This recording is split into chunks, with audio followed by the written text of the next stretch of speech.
अस्सलाम वालेकुम, मैं हूँ शाहजेब खानजादा। दारुल हुकूमत इस्लामाबाद में टेक्नोक्रेट हुकूमत आने की अफवाहें गर्दिश कर रही हैं और उसकी बुनियाद ये खबरें बन रही हैं कि IMF से मुज़ाकरात में तातुल पैदा हो गया है और हुकूमत IMF प्रोग्राम आगे नहीं बढ़ा पा रही है, सख्त फैसले नहीं कर पा रही है, मुल्क में मुसलसल दिवालिया होने की बातें हो रही हैं, ज़र मुबादला के ज़खायर कम हो रहे हैं, रुपया डॉलर के मुकाबले में मज़ीद नीचे जा रहा है, सरमायाकारों का एतमाद ख़त्म होता जा रहा है, स्टॉक मार्केट गिर रही है और वज़ीर ख़जाना की यकीन दहानियों का उल्टा असर हो रहा है और तहरीक इंसाफ टेक्नोक्रेट हुकूमत लाने की कोशिश का इल्ज़ाम भी इस्टेब्लिशमेंट पर डाल रही है। आज लाहौर में सहाफ़ियों से गुफ्तगू करते हुए इमरान खान ने कहा है कि टेक्नोक्रेट हुकूमत लाने का शोशा छोड़ा जा रहा है, अभी इलेक्शन होते नजर नहीं आ रहे, हुकूमत से ज़्यादा पीछे बैठे लोगों का इलेक्शन के लिए राज़ी होना ज़रूरी है। आइंदा आम इंतखाबात में पॉलिटिकल इंजीनियरिंग की गई तो नताइज अच्छे नहीं होंगे।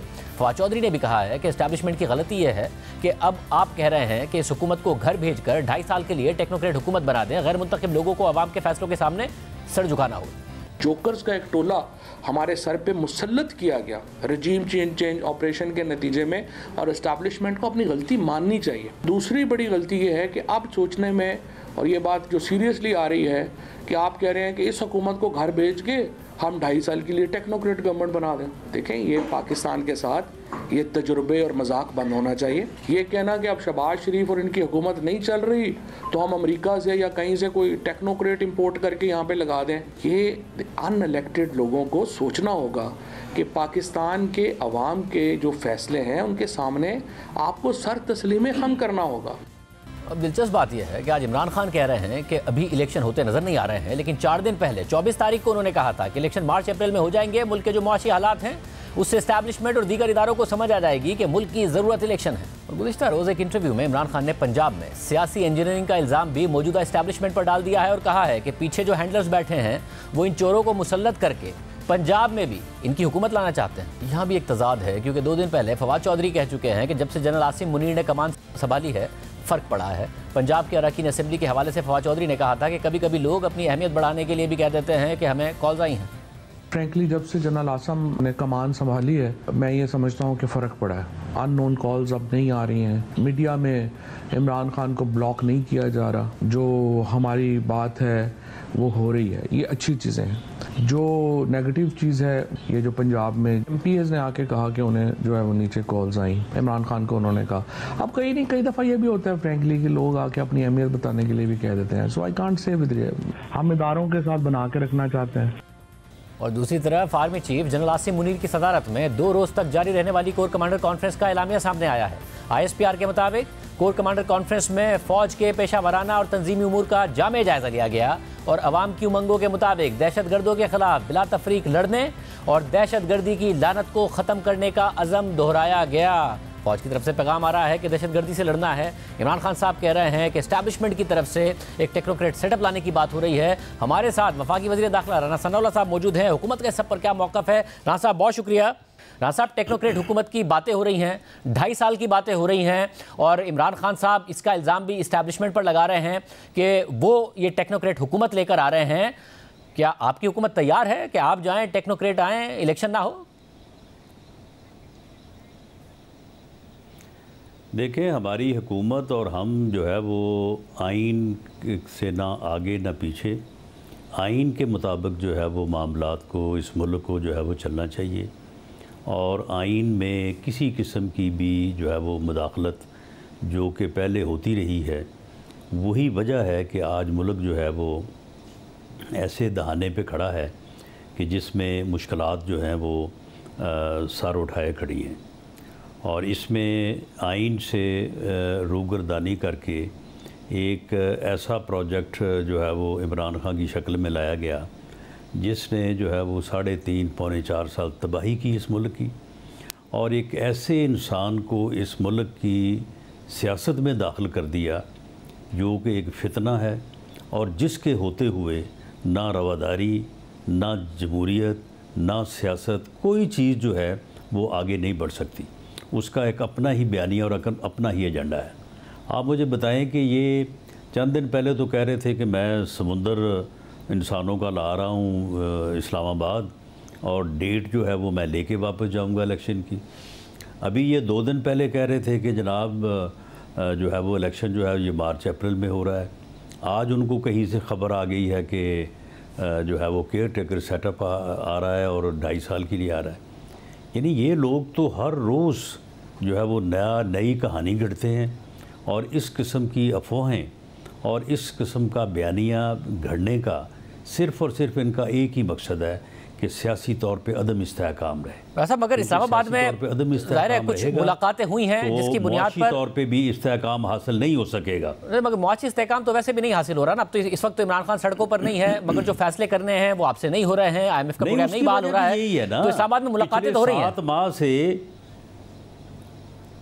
देखें, पिछले 7 माह से जो इसने बयानिया अपनाया हुआ है, कभी लॉन्ग मार्च, कभी घिराव, कभी जलाओ, कभी जलसा, कभी अमेरिका के ख़िलाफ़ जो है वो बयानिया कि जी उसने साजिश कर दी है।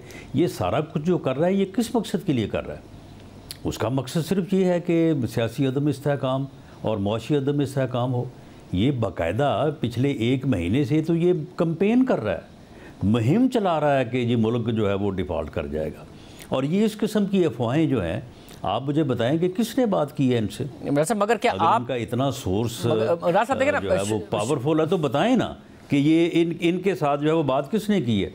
मीडिया पर आकर शबरदस्ती साहब ने भी कहा है अदम इस्तेहकाम और अनसर्टेनिटी को हवा देने के लिए इस किस्म की जो है वो गुफ्तगू करते हैं। वैसे मगर आपको पता है ना, पाकिस्तान में कुछ लोग हैं जो लाइन लगाकर खड़े होते हैं, टेक्नोक्रेटिक सेटअप आ जाए, फिर उनके इंटरव्यूज़ होने की बात आ जाती है, कौन वज़ीर आज़म होगा, कौन वज़ीर ख़जाना बनेगा, कौन FBR को संभालेगा। ये तो पाकिस्तान में होता रहा है और ये एक मैसेजिंग भी होती है। आपको नहीं लग रहा ये आपकी हुकूमत को मैसेजिंग भी हो सकती है एस्टैब्लिशमेंट की तरफ से कि फैसले करो, मईशत संभालो, IMF बहाल करो, वरना टेक्नोक्रेट आ जाएगा? शाहजेब, ये होता रहा है। अब जो होगा वो आइन के मुताबिक होगा। अगर आइन में कोई प्रोविज़न है और उसमें टेक्नोक्रेट आ सकते हैं, उसमें जो है वो 2.5 साल के लिए आ सकते हैं, तो अगर अब आइन में प्रोविज़न है तो ये हो सकता है। लेकिन अब जो है वो जिन लोगों की आप बात कर रहे हैं, उन्होंने पूरी कौम के साथ कमिटमेंट की है कि वो पॉलिटिकल रहेंगे और आइन के मुताबिक जो है वो अपना रोल जो है वो अदा करेंगे। अब मामला ये है कि इनको सब्र नहीं आ रहा। ये कभी कोई बात घड़ के जो है वो कभी किसी के मतलब, कभी किसी के मतलब। अभी 2 दिन पहले जो गुफ्तगू कर रहे थे, आज की गुफ्तगू जो है वो बिल्कुल यानी 90 डिग्री जो है वो उसके अपोजिट है। नहीं, मैं उसमें कह रहे हैं ना वो कि जब तक एस्टैब्लिशमेंट नहीं चाहेगी इलेक्शन नहीं होंगे। पूरा प्रोग्राम कर देंगे तो फिर तो इनके जो है वो इस मुल्क दुश्मन बयानियों को आगे बढ़ाने वाली बात है ना। वैसे मगर दोनों तरफ नहीं मैसेज कम्युनिकेट हो जाता है। इमरान खान को हो गया कि जी अगर आपकी हुकूमत जाएगी तो टेक्नोक्रेट्स आएंगे, इमरान खान नहीं आएंगे, उन्हें इलेक्शन नहीं मिलेगा। और आपको मैसेज कम्युनिकेट हो गया कि फैसले करें, फैसले नहीं करेंगे तो टेक्नोक्रेट आ जाएंगे। तो दोनों तरफ मैसेज कम्युनिकेट नहीं हो गया, या आप सोच रहे हैं कि जी ठीक है फिर टेक्नोक्रेट आ जाए, हमें भी एक बयानिया मिल जाएगा, फैसले तो हमसे हो नहीं रहे, आगे बढ़े मामला? नहीं, देखें, ये बिल्कुल हमें कोई मैसेजिंग नहीं हुई और इनको भी कोई मैसेजिंग नहीं हुई। ये ख़ुद से ही जो है, जो जब सुबह उठते हैं ना तो ये एक नई कहानी जो है ना ये घड़ लेते हैं और फिर झूठ, यानी ऐसी इन्होंने कहानियाँ गढ़ी हैं कि जिसका कोई सर पैर नहीं है। और फिर इतने ढीठ और बेशर्म हैं कि ख़ुद इतनी घटिया हरकतें करते रहे हैं, चोरी की और हेरा फेरी की और करप्शन की, और फिर अभी भी उसी ढिठाई से दूसरों को करप्ट कह रहे हैं, दूसरों को चोर कह रहे हैं, दूसरों को डाकू कह रहे हैं। यानी ये इनका जो है वो मामला है। कोई इस किस्म की मैसेजिंग जो है ना हुई है, ना कोई इस किस्म का जो है वो मामला है। हाँ, ये बात ज़रूर है कि इस वक्त जो इकनॉमिकल कंडीशन है उसके ऊपर सिर्फ बाकी लोग ही नहीं, इसहाक डार साहब ख़ुद इस बारे में जो है वो फ़िक्रमंद भी हैं और कोशिश कर रहे हैं। हुकूमत भी इस बारे में फ़िक्रमंद है और हम इस सूरत हाल को बेहतर करने के लिए जो है वो कोशा हैं। इसमें जो है वो ये कहना कि जी इलेक्शन हल है, इलेक्शन हल नहीं है। इसका हल चार्टर ऑफ इकॉनमी है। आप कह रहे हैं सारे लोग सर जोड़ के बैठें और बैठ के इस दलदल से मुल्क को निकालें, उसके बाद इलेक्शन करवा लें। मतलब आप कह रहे हैं चार्टर ऑफ इकॉनमी करें। इमरान खान कह रहे हैं कि इस वक्त जो इस्टेब्लिशमेंट है उन्होंने पहली दफ़ा अब जो मौजूदा सेटअप है उस पर भी इल्ज़ाम लगा दिया है। ISI का नाम भी लेकर इल्ज़ाम लगाया है कि पंजाब में पॉलिटिकल इंजीनियरिंग कर रहे हैं वो, और आपकी हुकूमत लाना चाहते हैं वो, उनकी हुकूमत हटाकर। बराह रास्त इल्ज़ाम लगाया उन्होंने कल के इंटरव्यू में। नहीं तो ये फिर 2 दिन पहले जो है ये फिर गलत कह रहे थे। इनकी वो इन्फॉर्मेशन सही थी या ये इन्फॉर्मेशन सही है? पहले इस बात का तो जो है ये फ़ैसला कर लें कि इन्होंने जब हर रोज़ एक झूठ बोलना होता है तो फिर उसको वो कहते हैं ना कि झूठा आदमी जो है ना उसे वो चीज़ याद नहीं रहती कि मैंने पहले क्या किया था। इनको ये याद ही नहीं रहता कि हमने कल क्या बात की थी, उससे एक दिन पहले क्या बात की थी। तो रोज़ाना जो है वो कोई ना कोई उन्होंने झूठ जो है वो गढ़ना होता है। आप मुझे बताएं कि जो परवेज़ लाई वो तो ख़ुद कह रहा है कि 99% लोग हमारे असम्बली तोड़ने के हक़ में नहीं है। तो किसी को मैनेज करने की या किसी को जो है वो किसी को तोड़ने की क्या ज़रूरत है? वो खुद ही टूटे हुए हैं। अच्छा, मगर एतमाद का वोट जो है ये लेना, एतमाद का वोट क्यों नहीं ले रहे? वो कह रहे हैं 11 से पहले ले लेंगे, आप कह रहे हैं 11 से पहले ले लेंगे, आप कह रहे हैं नहीं लेंगे 11 से पहले, किसी सूरत नहीं लेंगे एतमाद का वोट। नहीं, इनके पास है ही नहीं, इनके पास नंबर नहीं है, नंबर से ही लेना है। 186 का नंबर तो चाहिए ना, आप लोग 186 का नंबर नहीं है। तो आप लाहौर हाई कोर्ट के फैसले के खिलाफ सुप्रीम कोर्ट जा रहे थे, उसका क्या हुआ? तो हमारे जी 10-15 लोग हमारे नोटिस में है कि 10-15 लोग जो हैं वो असम्बली तोड़ने के हक़ में नहीं हैं। और बाकी जहाँ तक सुप्रीम कोर्ट का मामला था, ये फ़ैसला पार्टी ने किया था और लीगल टीम के हवाले किया था कि लीगल टीम जो है वो इस बारे में प्रेपरेशन करे। लेकिन अब इसमें ये भी सूरत है कि पिटीशन दायर हो और उसके बाद पिटीशन लगे तो उतनी देर में 11 तारीख आ जाए, क्योंकि हम तो ये समझते थे कि जो 11 तक इनको टाइम दिया गया है वो उसमें डे टू डे होना चाहिए कि डे टू डे ये बिज़नेस करें, ये कोई और तरह से जो है वो सूबे के ख़जाने को जो है वो नुकसान ना पहुँचाएँ। तो अब आलमोस्ट जो है वो टाइम जो है वो शॉर्ट जो है वो बनता है। और वैसे भी आपके इल्म में है कि अदालतें जो हैं वो बंद हैं और छुट्टियों पे हैं। अच्छा, मगर आपको क्या अदालतों से रिलीफ की टीम जो है वो इस बारे में काम कर रही है? आपको है अदालतों से रिलीफ की उम्मीद? बिलावल भुट्टो ज़रदारी बार बार हिंट कर रहे हैं अदलिया की तरफ और नाम लिए बगैर कर रहे हैं कि एक इदारा तो न्यूट्रल हो गया है, फौज का वो कहते हैं, मगर दूसरे इदारे में सहूलतकार बैठे हैं और अगर वक्त पर इलेक्शन हुए तो इमरान खान को डर है कि वो नहीं होंगे। आप भी ये समझते हैं? हो सकता है कि उनकी कोई जो है वो इन्फॉर्मेशन हो। बाज़ लोगों का जो है वो बाज़ बेंचेस में उनकी ऑब्ज़र्वेशन, उनके रिमार्क्स ऐसे रहे हैं कि जिससे जो है वो बात जो है वो इस हद तक कही जा सकती है। लेकिन फिर भी एक अदारे के ऊपर इल्ज़ाम लगाना जो है ये मुनासिब नहीं है। अदारा मैं समझता हूँ कि अदलिया और इस्टेब्लिशमेंट दोनों के ऊपर इस वक्त अदारों के ऊपर इल्ज़ाम नहीं लगाया जा सकता। कोई इक्का दुक्का आंसर हो सकता है। इस्टेब्लिशमेंट में भी कुछ अनासर थे जो इनके धरने के वक्त भी इनको मशवरे देते रहे हैं, इनकी टाइमिंग जो है वो सेट करते रहे हैं, आगे पीछे करवाते रहे हैं। तो उससे आप अदारे को मुर्दे इल्ज़ाम तो नहीं ठहरा सकते। मगर राना साहब, इस वक्त इमरान खान साहब ने ज़ाहिर वो शुरू यहाँ से किया था कि अमेरिका ने साजिश की। अब कल उन्होंने कह दिया कि साजिश यहाँ से शुरू हुई थी और जनरल बाजवा ने की थी, यानी कि अमेरिका पीछे चला गया है। साजिश का बुनियादी इल्ज़ाम जनरल बाजवा पर है। आप लोगों के साथ मिलकर जनरल बाजवा ने ये पूरा का पूरा जो अदम एतमाद का प्लान था वो एग्जीक्यूट कराया। इमरान खान साहब का भी ये बराह रास्त इल्ज़ाम है। नहीं, ये उस वक्त भी ये झूठ बोल रहा था, अब भी जो है झूठ बोल रहा है, झूठा इंसान है। कोई ऐसा मामला नहीं है। इनके इत्तेहादियों ने इनको छोड़ा। इनके इत्तेहादी जो है वो आपके इल्म में होगा कि 155 वोट पीटीआई के थे कौमी असम्बली में और 155 ही अपोजिशन के थे। PMLN plus Peoples Party plus JUIF plus अपना जो अख्तर जान मेंगल साहब। तो जो इत्तेहादी थे वो इनके साथ थे, तो इनके 176 थे। वही लोग वो इनको छोड़ के हमारे साथ आ गए, तो 176 हमारे वोट हो गए। तो इसमें बाजवा साहब ने क्या करना था? ऐसा मगर बाजवा साहब कोई इत्तेहादी इनका जो है वो ये कहे कि बाजवा साहब ने मुझे बुला के कहा था कि तुम इस तरफ चले जाओ। हाँ, ये मोनिस अलाई साहब ने ज़रूर कहा है कि जी हमें बाजवा साहब ने इमरान खान के साथ भेजा था। तो इसके अलावा तो कोई बंदा ऑन रिकॉर्ड नहीं है। मगर हवाओं का रुख बदलता है ना कि इस्टेब्लिशमेंट की सोच क्या है उसको देखते हुए। मार्च में क्यों नहीं हुआ होगा कि बाजवा साहब क्या सोच रहे हैं और क्या मैसेजिंग कम्युनिकेट हुई होगी, या फिर पंजाब में अब नज़र आ रहा है कि जो इमरान खान मकबूल हैं उनका टिकट कौन नहीं लेना चाहेगा और कौन डी सीट होना चाहेगा या उन्हें नाराज़ करना चाहेगा परवेज़ इलाही को एतमाद का वोट ना देकर, तो कहीं ना कहीं से कोई मैसेजिंग नहीं हो रही होगी जो इमरान खान इल्ज़ाम लगा रहे हैं? नहीं, मैसेजिंग जो है वो कहीं ना कहीं से जो है वो अगर हो रही होती तो ये चौधरी परवेज़ इलाही जो है यही बिल्कुल असम्बली तोड़ने वाली जो है वो बात के ऊपर स्टैंड ले जाता।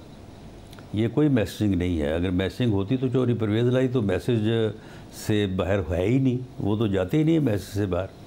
वो तो जब कोई कहे कि जी ठीक है अपनी मर्ज़ी करें तो फिर मर्ज़ी करते हैं। तो मेरा ख्याल है कि इस मरतबा भी उन्हें कोई मैसेज नहीं दिया गया।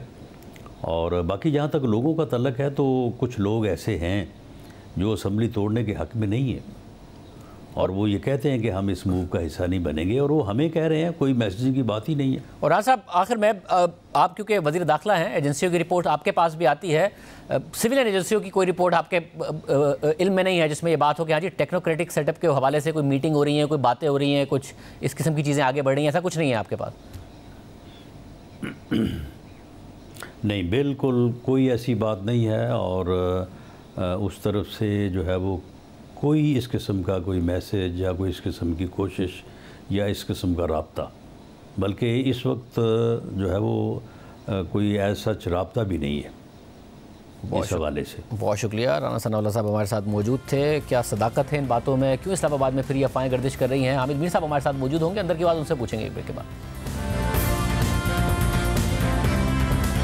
इस्लामाबाद में टेक्नोक्रेट सेटअप की खबरों के पीछे क्या कहानी है, हमारे साथ मौजूद है सीनियर साहब रज़ाकार हामिद मीर साहब। हामिद मीर साहब बहुत शुक्रिया हमें ज्वाइन करने के लिए। हामिद मीर साहब, इमरान खान साहब कह रहे हैं कि कोई 2.5 साल के लिए टेक्नोक्रेट सेटअप लाना चाहते हैं, बराह रास्त इस्टेब्लिशमेंट पर इल्ज़ाम लगा रहे हैं।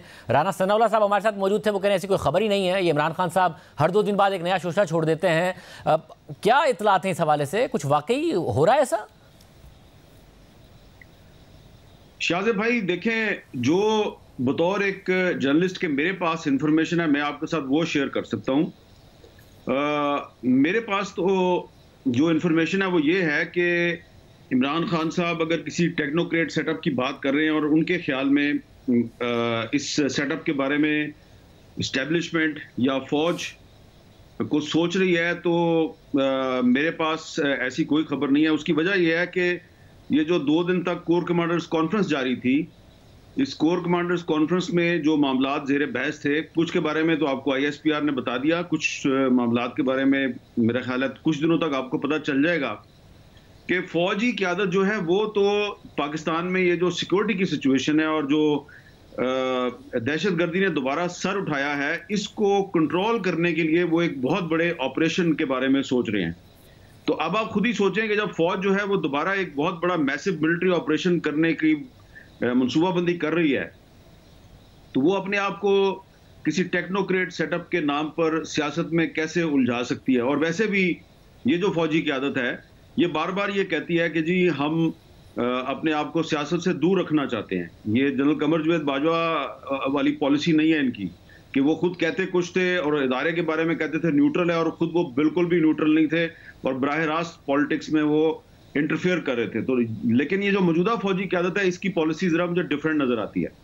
तो ये तो फौज का इदारा जो है वो तो मुझे ऐसी किसी तजवीज़ के पीछे नजर नहीं आ रहा, और अगर किसी ने ऐसी तजवीज़ पेश भी की तो उस पर कंसेंसस नहीं होगा। कोर कमांडर्स की मीटिंग में अभी तक ऐसी कोई तजवीज़ ज़ेरे बहस नहीं आई, और अगर किसी ने पेश की तो उस पर कंसेंसस नहीं होगा। लेकिन मेरे साथ खुद मैंने अपने कानों से सुनी है और आंखों से देखी है कि मौजूदा हुकूमत जिसके वज़ीर आज़म शहबाज शरीफ साहब हैं, तो इस हुकूमत की कुछ शख्सियात जो हैं वो ये बात ज़रूर कर रही हैं, और मैं आपको ऐनी शाहिद के तौर पर बता रहा हूँ कि इंतखाबात जो हैं वो 2023 की बजाय 2024 में करवाए जाएं, और इसके लिए उनके पास बहुत सी वजूहात हैं, वो उस पर बातचीत भी कर रहे हैं।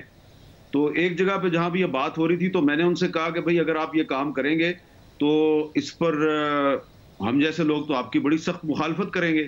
तो उन्होंने कहा अगर हम आइन से कोई रास्ता निकाल लें, अगर अदालत जो है वो हमें इजाज़त दे दे। तो मैंने कहा जी अदालतें तो जस्टिस मुनीर की तरह बहुत से फैसले देती हैं, तो उनको अगर आप आइन के मुताबिक करार दे भी दें तो तारीख का फैसला जो है वो आपके खिलाफ होगा। तो इमरान खान साहब की राय से मैं इत्तेफाक नहीं करता। फौज की तरफ से ऐसी कोई तजवीज़ जो है वो ना ज़ेर गौर है, ना ही उन्होंने इस पर कोई सलाह मशवरा किया है। उनका फोकस सिक्योरिटी सिचुएशन है। अलबत्ता हुकूमत के अंदर कुछ ऐसे लोग हैं जिनका ताल्लुक मुस्लिम लीग नून से भी है और पीपल्स पार्टी से भी है, जो कि आपस में ही बातचीत कर रहे हैं। मगर हामिद मीर साहब, अचानक ये क्या हुआ कि इमरान खान साहब बैक टू बैक इंटरव्यूज में उन्होंने कहा कि मार्च अप्रैल में उन्हें हर हाल में इलेक्शन होते नजर आ रहे हैं, इनसे कुछ नहीं समझ रहा, जनवरी में फौज को भी समझ में आ जाएगा, अदलिया को भी समझ में आ जाएगा। आज सहाफियों से मिलकर उन्होंने कह दिया कि उन्हें इलेक्शन होते नजर नहीं आ रहे हैं, और ज़ाहिर फिर इस्टेब्लिशमेंट पर ही जिम्मेदारी डाली कि जब तक वो नहीं चाहेंगे इलेक्शन नहीं होंगे। और आप कह रहे हैं कि अस्करी क़यादत इस वक्त सोच रही है दहशतगर्दी से कैसे निपटना है। इमरान खान ने अब बराह रास्त जो मौजूदा सेटअप है उस पर भी इल्ज़ाम लगाना शुरू कर दिया कि ये हैंडलर हैं, ये पॉलिटिकल इंजीनियरिंग में मुलविस हैं, और तवज्जो इस वक्त जो दीगर मामलात हैं उस पर नहीं है जो दहशतगर्दी की तरफ वो इशारा कर रहे हैं। तो बड़ी बराह रास्त तनकीद उन्होंने शुरू कर दी है मौजूदा अस्करी क़यादत पर भी। देखिए, वो नाम तो नहीं ले रहे, लेकिन मैं ये समझता हूं कि इमरान खान साहब जो हैं वो अभी तक कोई असल बात उन्होंने नहीं बताई। यानी कि वो बाजवा साहब का नाम तो लेते हैं, लेकिन अब क्योंकि परवेज इलाही साहब बुरा मनाते हैं, जब भी इमरान खान साहब बाजवा साहब का नाम लेते हैं तो परवेज इलाही साहब बुरा मना जाते हैं। तो परवेज इलाही साहब का दिल रखने के लिए या किसी मजबूरी के आलम में या परवेज इलाही साहब के दबाव में आके अब इमरान खान साहब आजकल बाजवा साहब का नाम नहीं ले रहे, वो एस्टेब्लिशमेंट का नाम लेते हैं। लेकिन मैं आपको ये बता दूं शाहजेब साहब के इमरान खान साहब अगर चाहें तो बाजवा साहब के बारे में 2-3 नहीं 5-6 ऐसी बातें बता सकते हैं कि जिससे मुल्क में बहुत बड़ा तूफान बर्पा हो सकता है, लेकिन वो नहीं बता रहे। असल बात तो बताते नहीं। इसी तरह शहबाज शरीफ साहब जो हैं वो भी नहीं बता रहे। तो प्रॉब्लम ये है कि इमरान खान साहब जो हैं शायद वो अभी तक इस इंप्रेशन में है कि जिस तरह जनरल कमर जवेद बाजवा साहब जो हैं वो बज़ाहिर ये कहते थे जी कि फौज न्यूट्रल है, लेकिन अंदर से वो कुछ ना कुछ कर रहे होते थे। तो अभी भी वैसा ही हो रहा होगा, लेकिन ऐसी बात है नहीं है, क्योंकि मेरी जो अंडरस्टैंडिंग है या मेरी इंफॉर्मेशन है उसमें तो मुझे तो ये लग रहा है कि शहबाज शरीफ साहब और उनके कुछ साथी जो हैं उन्होंने जरूर इस पे सोचा है, और कुछ लोग अभी तक सलाह मशवरा भी कर रहे हैं, लेकिन इस पे और ये टेक्नोक्रेट को नहीं लेके आएंगे, ये खुद ही कंटिन्यू करना चाह रहे हैं। और इसके लिए इनको किसी ने आइन में से कोई रास्ता भी बताया हुआ है, और वो जाहिर बात है वो इमरजेंसी का रास्ता ही होगा। अब ये हो सकता है कि आने वाले दिनों में ये कोई अगर तो हालात जो हैं वो कुछ बेहतर बनाने में कामयाब हो जाते हैं तो ये इलेक्शन करवा देंगे, वरना इस हुकूमत के अंदर कुछ ऐसे एलिमेंट्स हैं जो चाहते हैं कि ये हुकूमत चलती रहे, क्योंकि इस वक्त इस हुकूमत के अंदर काफ़ी गड़बड़ की सूरत हाल है, और इस गड़बड़ की सूरत हाल में बहुत से लोग जो हैं वो अपना अपना उल्लू जो है वो भी सीधा कर रहे हैं, अपने अपने तरीके से वो फ़ायदे भी उठा रहे हैं। लेकिन जो स्टेक होल्डर्स हैं, मेन स्टेक होल्डर्स हैं, वो 2-3 पार्टियां हैं। एक पीपल्स पार्टी है, मुस्लिम लीग नून है, और JUI है, और इसके अलावा भी 1-2 पार्टियां हैं। वो ये चाहती हैं कि हम कोई ब्रेक थ्रू कर दें 3 महीने में, 4 महीने में, और इलेक्शन जो है वो 2023 में हो जाए। लेकिन इनके अंदर, मैं बार बार आपको एक रिपीट कर रहा हूं बात, एक एनीशाद, इनके अंदर ऐसे लोग हैं जो इनको मिसगाइड कर रहे हैं कि 2024 तक भी हम इलेक्शन ले जा सकते हैं। मैं ये समझता हूं कि अगर इन्होंने ऐसा किया तो इससे इस्टेब्लिशमेंट पर भी सवाल उठेंगे। जाहिर बात है इमरान खान को मौका मिलेगा, वो इस्टेब्लिशमेंट को बदनाम करेगा, वो जुडिशरी को भी बदनाम करेगा। तो इसलिए बेहतर यही है शहबाज शरीफ साहब के लिए और आसिफ अली जरदारी साहब के लिए, मौलाना फजलुर रहमान साहब के लिए, कि जितनी आइन में गुंजाइश मौजूद है, जो बात आप लोग तवातर के साथ कहते आ रहे हैं कि जी इलेक्शन जो है वो अपने वक्त पे होगा, अक्टूबर 2023 तक हो जाएगा, तो उसी तक रहें, उससे आगे मत जाएं। मगर हमने सब एक और इल्ज़ाम लगा दिया इमरान खान साहब ने, और डायरेक्टली लगाया अगेन, और हैंडलर कह दिया कि ये पंजाब में इस्टेब्लिशमेंट नून लीग की हुकूमत लाना चाहती है और नहीं चाहती है कि हम असेंबली किसी तरह तहलील करें। बराना सनवार साहब हमारे साथ मौजूद थे, उन्होंने कहा कि अगर ये इस्टेब्लिशमेंट ने करना होगा तो वो डायरेक्टली परवेज इलाही को कह देंगे। परवेज इलाही तो कभी भी उनके अहकामात के अगेंस्ट नहीं जाते हैं। तो यहाँ क्या हो रहा है? क्या इस्टेब्लिशमेंट मरकज़ में वो कह रहे हैं टेक्नोक्रेटिक सेटअप लाना चाहती है, पंजाब में वो कह रहे हैं कि नून लीग की हुकूमत लाना चाहती है? असल में शाहजेब भाई, आपको अगर याद हो कि जब पिछले आज से 4 साल पहले जुलाई 2018 में जब इलेक्शन हुए थे, तो उस इलेक्शन में बहुत से लोग भूल गए हैं, लेकिन मैं याद दिला देता हूं आपको भी और आपके नाजरीन को भी। उस इलेक्शन में पंजाब में जो सिंगल लार्जेस्ट पार्टी सामने आई थी वो मुस्लिम लीग नून थी। सिंपल मेजॉरिटी तो नहीं थी उसके पास, लेकिन सिंगल लार्जेस्ट पार्टी मुस्लिम लीग नून थी। और कानून के मुताबिक हुकूमत जो है पंजाब में वो मुस्लिम लीग नून ने बनानी थी, लेकिन उस वक्त की जो एस्टेब्लिशमेंट थी led by general Qamar Javed Bajwa साहब, उन्होंने बहुत खुल्लम खुल्ला जोड़ तोड़ किया, सियासत में खुल्लम खुल्ला मुदाखलत की, और उन्होंने कुछ आज़ाद उम्मीदवार जो है वो प्लेट में रख के इमरान खान साहब को दिए, कुछ मुस्लिम लीग नून के बंदे तोड़ के वो इमरान खान साहब के हवाले कर दिए, और इस तरह वहाँ पे पाकिस्तान तहरीक इंसाफ की हुकूमत बन गई और बुज़दार साहब जो हैं वो चीफ मिनिस्टर बन गए। अब इमरान खान साहब को ये सारी बात याद है, उनको पता है कि किस तरीके से किस किस आज़ाद MPA को, मुस्लिम लीग नून के किन किन MPAs को किस किस तरीके से घेर घार के उनकी तरफ लाया गया था। तो वो अब याद माजी अजाब है यार, ये जो याद माजी है ना, ये इस वक्त इमरान खान साहब के लिए एक अजाब बना हुआ है। उनका ये ख्याल है कि जिस तरह एस्टेब्लिशमेंट जो है वो मुझे जोर ज़बरदस्ती से वज़ीर आज़म बनाने में कामयाब हो गई थी, जिस तरह एस्टेब्लिशमेंट ने ज़बरदस्ती पंजाब में MPAs को तोड़ के और मेरे हवाले किया और मैंने वहाँ पे पंजाब में हुकूमत बनाई, तो अब भी शायद ऐसा ही हो रहा होगा। लेकिन आप देखें ना कि जनरल कमर जावेद बाजवा साहब की जो डबल ट्रिपल पॉलिसियाँ हैं, वो तो उसकी तो गवाही खुद जो है वो परवेज लाई साहब ने दे दी है कि परवेज लाई साहब का मामला जो है वो नून लीग और पीपल्स पार्टी से बिल्कुल तय पा गया था, और बाजवा साहब के कहने पे वो इमरान खान साहब की तरफ चले गए थे। और मैं कई दफ़ा आपके प्रोग्राम में कह चुका हूँ, मैं साबित कर सकता हूँ, मेरे पास गवाह मौजूद हैं कि बलूचिस्तान अवामी पार्टी और MQM को भी ये कहा जा रहा था कि इमरान खान का साथ नहीं छोड़ना। आज मैं जनरल कमर जावेद बाजवा साहब को आपकी वसादत से चैलेंज करता हूं कि मेरी तरदीद करें, मैं उस बंदे का नाम लूंगा जिसके जरिए बाजवा साहब ने मैसेज दिया था MQM को और BAP को कि आपने इमरान खान का साथ नहीं छोड़ना। लेकिन क्योंकि अदारा न्यूट्रल था, ISI जो है वो कोई सिग्नल नहीं दे रही थी, तो इसलिए MQM और BAP जो है वो मुस्लिम लीग नून और पीपल्स पार्टी की तरफ चले गए। तो बाजवा साहब कोशिश तो बहुत कर रहे थे कि इमरान खान साहब को किसी तरह बचा लें, लेकिन बचा नहीं सके क्योंकि वो कोशिशें करते थे प्राइवेट तरीके से। अदारे की पॉलिसी कुछ और थी, उनकी पॉलिसी कुछ और थी, तो ये सारी कंफ्यूजन है। तो इमरान खान साहब जो है वो यही समझते हैं कि जो बाजवा साहब जो हैं वो न्यूट्रल पॉलिसी के बावजूद मुझे बचाने की कोशिश कर रहे थे, फिर बचाने में कामयाब नहीं हुए, तो शायद अभी भी ऐसा ही हो रहा होगा। तो अब ऐसा नहीं हो रहा। बहुत शुक्रिया आमिर मीर साहब की गुफ्तगू आपने सुनी। एक और अहम खबर है, उस पर बात करेंगे एक ब्रेक के बाद। वज़ीर आज़म यकीन दिला रहे हैं कि मुल्क डिफ़ॉल्ट नहीं करेगा और IMF का प्रोग्राम मुकम्मल होगा। वज़ीर ख़जाना भी इसकी बार बार यकीन दहानी करा रहे हैं, मगर मार्केट्स में गैर यकीनी की सूरत हाल बढ़ती जा रही है। डॉलर का ओपन मार्केट और इंटरबैंक का फ़र्क बढ़ता जा रहा है, 32 रुपये पर पहुँच चुका है। स्टॉक मार्केट में एतमाद नहीं है, सरमायाकार परेशान है, बढ़ती हुई महंगाई से आवाम परेशान है। आज भी वज़ीर ख़जाना इसहाक़ डार ने स्टॉक मार्केट में एक तकरीब से खिताब किया और ये एतमाद देने की कोशिश की कि मईशत दुरुस्त सिमत में जाएगी, मुल्क डिफ़ॉल्ट नहीं करेगा। IMF का प्रोग्राम पहले भी मुकम्मल किया था और एक बार फिर मुकम्मल करेंगे, मगर स्टॉक मार्केट से उनके खिताब के बाद 100 इंडेक्स पौने 800 पॉइंट्स गिर गया और फिर 523 पॉइंट्स गिरकर 39,279 पॉइंट्स पर बंद हुआ। देखिए वज़ीर ख़जाना ने क्या कहा था। पिछले करीबन 3 महीने हुए मैंने जिम्मेदारी संभाली है, हम रोज सुनते हैं जी डिफॉल्ट होगा, अजी डिफॉल्ट होगा। और भाई कैसे डिफॉल्ट होगा?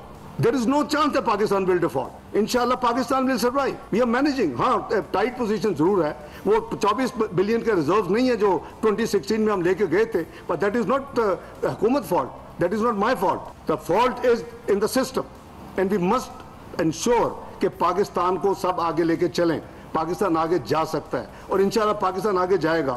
मैं हूं ना हूं, आप हो ना हो, पाकिस्तान है ब्यूटीफुल फ्यूचर। फिर शुरू हो गया ये बॉन्ड पे नहीं होगा। अच्छा जी, बॉन्ड पे नहीं होगा, उस पर स्पेकुलेशन शुरू हो गई। बॉन्ड पे हो गया, अब अभी फिर वो जो सूडो इंटेलेक्चुअल्स हैं दे कीप कमिंग, वो लोग हैं जो पाकिस्तान को इस नहज पे लाने वाले हैं। मैं आपको साबित कर सकता हूँ इंशाल्लाह पाकिस्तान डिफॉल्ट नहीं करेगा। मगर मसला सिर्फ पाकिस्तान में लोगों के मनफी बातें करके पैनिक फैलाने का नहीं है। 3 आलमी रेटिंग एजेंसीज मूडीज, फिच और S&P ने पाकिस्तान को डाउनग्रेड कर दिया है। और जब आलमी रेटिंग एजेंसी S&P ने पाकिस्तान की रेटिंग B से एक नॉच कम करके CCC+ की, तो इसकी वजह पाकिस्तान की एक्सटर्नल और फिस्कल सूरत हाल का ख़राब होना बताया और दीगर वजूहात में सैलाब, महंगाई, बढ़ती आलमी शरह सूद, इंतहाई कम ज़र मुबादला के ज़खायर का पाकिस्तानी मईशत पर दबाव बरकरार रहना बताया।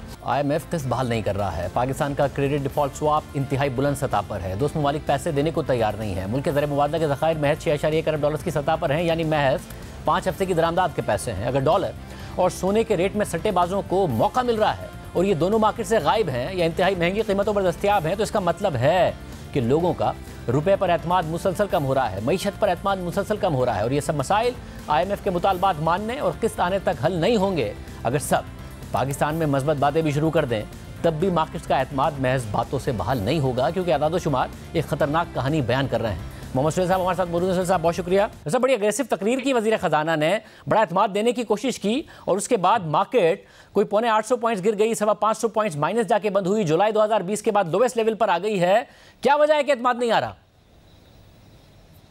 बिस्मिल्लाहिर्रहमानिर्रहीम। थैंक यू शाहजेब भाई। मेरे ख्याल में उनकी तकरीर में कोई नई बात शायद नहीं थी, वही पुरानी बातें थी और डिफ़ॉल्ट का भी इन्होंने इत्मीनान दिलाने की कोशिश ज़रूर की है, मगर जो सरमायाकार हैं, जो बिजनेसमैन हैं, वो जो है नंबर्स को देखते हैं और IMF की जो मुज़ाकरात डिले हुए हैं उससे रिज़र्व की पोजीशन काफ़ी ख़राब हो गई है और ये भी मार्केट में इतलात हैं या स्पेकुलेशन है कि जो कल फॉरेन एक्सचेंज रिज़र्व का नंबर आएगा वो मज़ीद नीचे होगा।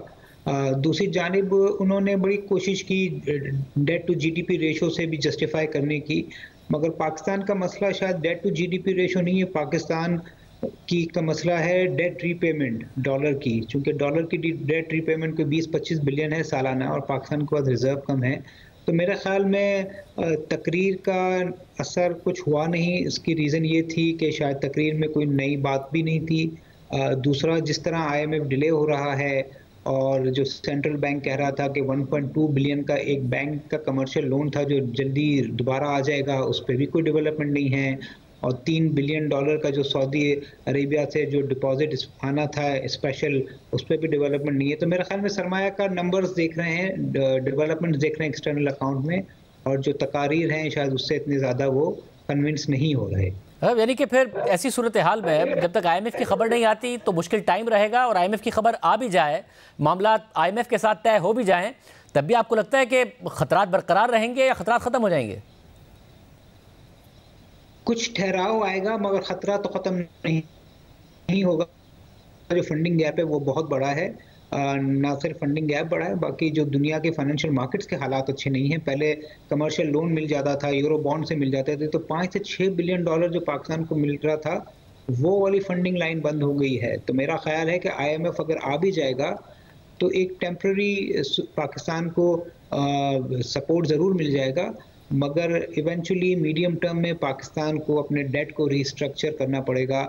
इसके अलावा कोई चारा नहीं है, या फिर कोई दुनिया में ऐसी डेवलपमेंट हो जाए कि तेल की कीमतें $40-50 हो जाएं या दुनिया के फाइनेंशियल मार्केट्स बहुत बेहतर हो जाएं, वो एक अलग बात है। अदरवाइज IMF के आने से भी जो मेन मसला है पाकिस्तान की, जो अगले कुछ सालों की डेट रीपेमेंट है, वो मसला हल नहीं होगा। बहुत शुक्रिया मोहम्मद सुहेल साहब, इस हवाले से तफसीलात बता रहे थे। आज के प्रोग्राम में इतना ही, इजाज़त दीजिए, अल्लाह हाफ़िज़।